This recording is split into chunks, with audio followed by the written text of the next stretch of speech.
D পল হলো অক্লান্ত ইঞ্জিনের মতো।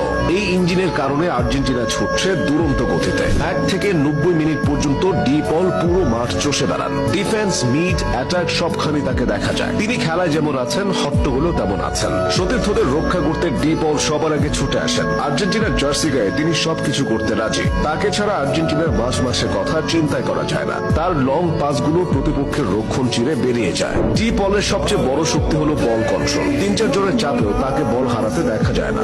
মাঝের সেনানী হিসেবে পরিচিত ডি পলের ডেডিকেশন ও পরিশ্রমের সঙ্গে কারো তুলনা হয় না। তিনি খুব ভালো করে জানেন কখন ট্যাকল করতে হবে আর কখন শান্ত থাকতে হবে। আর্জেন্টিনা ঐতিহাসিকভাবেই শর্ট পাসে খেলে থাকে। ডি পল এখানে একটু ব্যতিক্রম। শর্ট পাসের সঙ্গে তার লং পাসগুলো সমান কার্যকরী। ফুটবলে স্কিল শেষ কথা নয়, শক্ত মানসিকতাও থাকা দরকার। ডি পল এখানেও অনন্য। 2018 সালের কথা। আর্জেন্টিনার তখন টালমাটাল অবস্থা। রাশিয়া বিশ্বকাপে হারের পর মেসি দল থেকে লম্বা